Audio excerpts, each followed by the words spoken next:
Bueno, Pedro, auditorio, hoy hablaremos del sistema penitenciario en México. A ver. Bueno, me he encontrado, ahora que he estado asistiendo al Centro de Readaptación Social. ¿Pero diles a qué? Bueno, estamos atendiendo la demanda que nos hizo Javier Duarte por daño moral. Entonces fuimos a atender una audiencia en el reclusorio, una audiencia que nadie se presentó, pero nosotros sí. Entonces tuve que pasar por toda el área de aduana para ingresar al reclusorio y me puse a hacer un análisis sobre lo que sucede en el sistema penitenciario en México.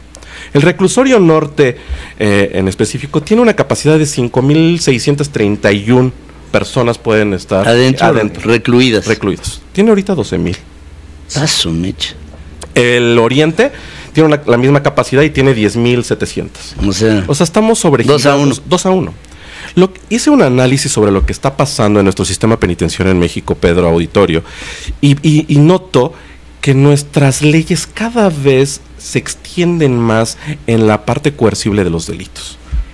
Es decir, cualquier conducta ya estamos regulándola como un delito, intentando contener la conducta social del ciudadano para que no lo cometa, pero no está dando resultados porque, bueno, nuestros reclusorios ya están saturadísimos.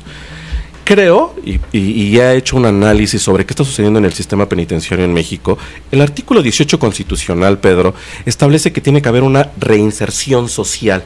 O sea, que la reclusión sirve para que ese delincuente se adapte por eso se llama a centro, convivir. Sí, claro, por eso se llama Centro de Readaptación Social. Entonces, cuando hablamos de Estado, y yo lo he discutido muchas veces, hablar de Estado es hablar de tres conceptos: gobierno, en sus tres poderes, población y territorio, que bueno, territorio no nada más habla de tierra, sino habla también de nuestros mares, de nuestro subsuelo y de nuestro espacio aéreo, ¿no? Creo que tenemos un problema encontrado, social, a través de los valores sociales que hemos tenido en nuestra casa y de las conductas que está generando el gobierno en nuestros tres poderes. Hace poquito me preguntaba a mi hijo Mateo: papá, ¿qué es un valor? ¿No? Él decía que pensaba que era un acto monetario, pero el valor, le dijo, es cuando tienes tú la posibilidad de robar y no lo haces.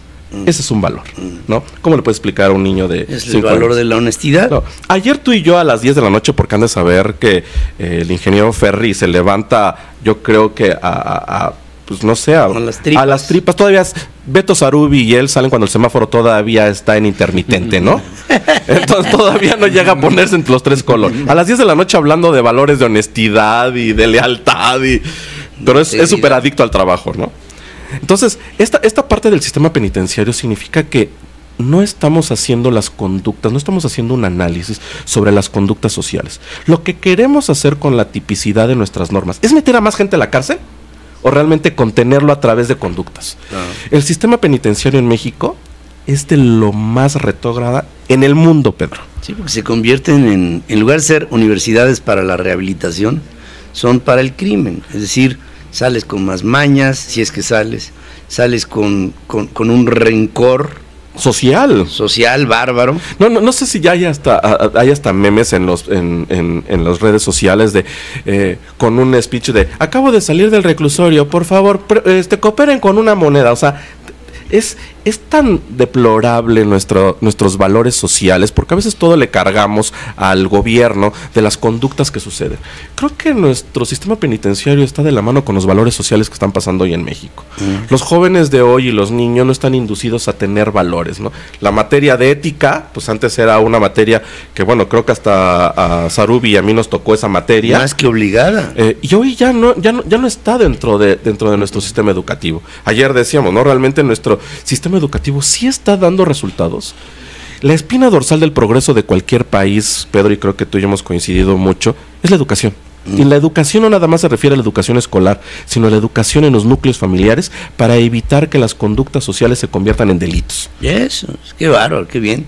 Entonces, tenemos que hacer una reflexión de lo que está sucediendo en nuestros núcleos familiares. Yo creo que también vamos a dejar de culpar al gobierno, que, bueno, yo te puedo decir que a veces escucho las misas mañaneras y que nunca hablamos de política, sino hablamos de una sumisión hacia los medios de comunicación, pero no hay política en México. La política en México es un arte de ver cómo amedrento al de enfrente. Eso es política en México. O sea, el arte de hacer de nuestra gente, de nuestros ciudadanos, gandallas potenciales. Claro, y por eso la gente no tiene credibilidad en la autoridad, Pedro. Tú entras y ves a un custodio en el reclusorio y lo ves comiendo su pollo rostizado en hora godines, cuando no tiene ni siquiera la infraestructura para tener un comedor y poder ellos sentarse pues no hay una alimentos. dignificación. No hay dignificación hacia el trabajo, no hay dignificación hacia la víctima, no hay dignificación hacia el que delinque, ¿no? Eso sucede en México, y en México creo que no hemos puesto un énfasis hacia el sistema penitenciario en México, que en materia fiscal, pues si cualquier acto que cometas es un delito. En materia familiar ya también, Pedro. En materia mercantil no se diga. En materia de salud, pues otra cosa. En delincuencia organizada. Dime qué ley ya no toca la materia penal. Hoy todas nuestras normas jurídicas están inmersas en conductas que van enfocadas a que si lo haces, te voy a castigar. Pero no hay una conducta en que diga, la voy a prevenir. La mejor forma de prevención creo que sí tiene que ser a través de inculcarle valores a nuestros hijos, a nuestros nietos, a nuestros jóvenes, y también que el gobierno haga lo que tiene que hacer normas jurídicas que vayan, como nosotros los abogados decimos, de conformidad con el derecho positivo mexicano, emparejado a las conductas sociales, Pedro. Ahora, si la instancia misma que promueve el ejercicio de la legalidad está corrompida, entonces ¿cómo podemos esperar? Dicen que las palabras alientan, pero el ejemplo arrastra, ¿no? Sí, claro. Entonces, cuando nosotros tenemos como premisa una frase, el que no tranza, no avanza. Y esa se la saben todos. Sí, en Europa, yo me he quedado una herida así en el corazón. Mi esposa, que es una europea muy arraigada, dice, ¿cómo es posible que nosotros fuimos invadidos por otros países porque querían contenernos, pero ustedes son el único país que se matan entre ustedes mismos? ¿Cómo? De verdad, se faltan al respeto. A ustedes mismos, nada más están juntos cuando hay una catástrofe natural. ¿Tú piensas que en Polonia haya personas que vayan a dejar a sus hijos y se estacionen en doble fila? No. ¿O sea, se puede? Sí se puede, pero no lo hacen. No, pero ni lo piensan. Ajá, sí, claro, porque la autoridad es autoridad también, ¿eh? Porque también va en retribución de un buen sueldo, de vivir dignamente, de darle la legítima término de autoridad a la autoridad. ¿Puedo decir algo así muy tuyo? Mándame.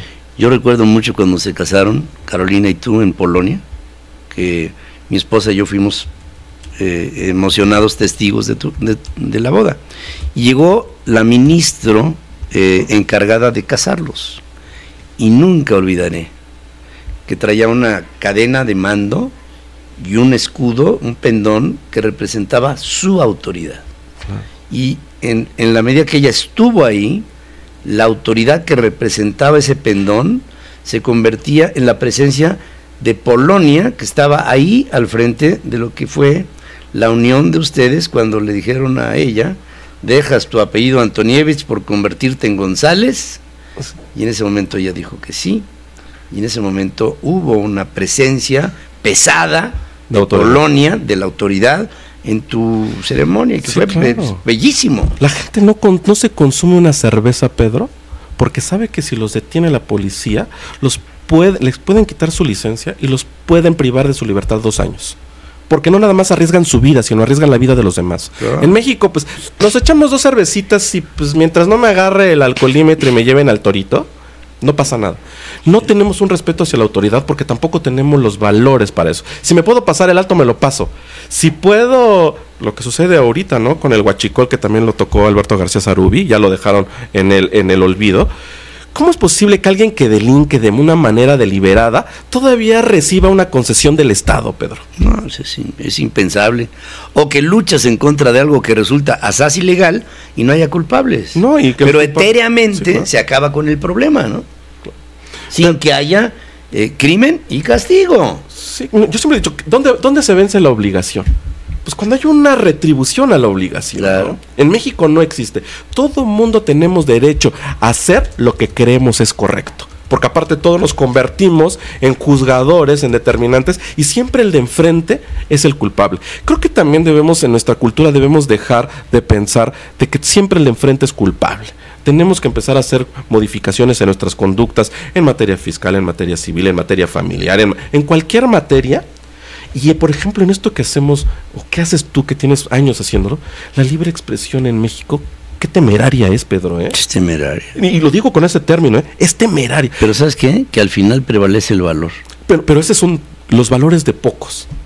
Pero finalmente... Yo puedo decir que conozco pocas personas con grandes valores, y esa eres tú, ¿eh?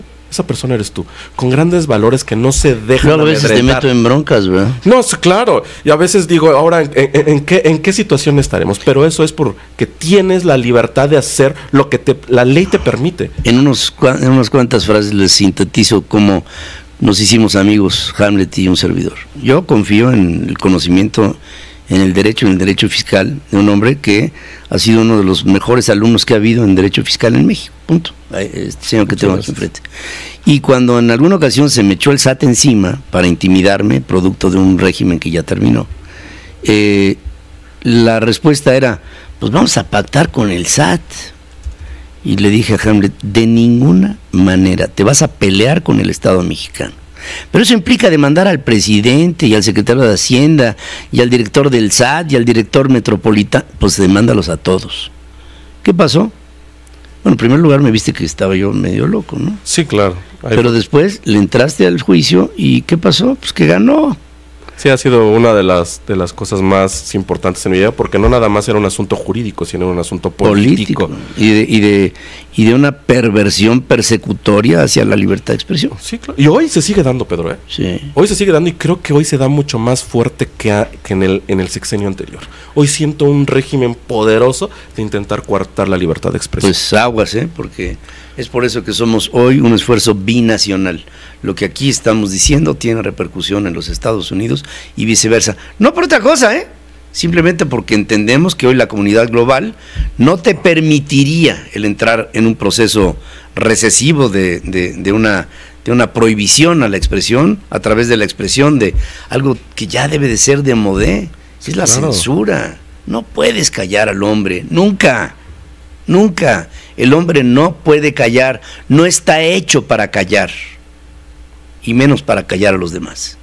Gracias, como siempre, querido. Gracias, Pedro. Beto, y sí viene muy ofensiva la elegancia, ¿verdad? Sí, sí. Todo un dandy el señor, ¿eh? Sí. Ah, no, bueno. Es que es 14 de febrero y la realidad es que hoy en la tarde me iré a comer con mi sacrosanta ¿En Polonia esposa. También es el 14 de febrero o es otro día?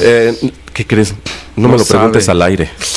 Caro, uy, Caro. Ya cuando Woody me empieza a hacer señas y me hace así con su hojita, es que córtale mi chavo, mi chavo. Caro ya dijo una palabra que tiene como 2 Ws, una S y una K juntas, así es que aguas. Seguramente como suena, significa. No es drobia. No es drobia.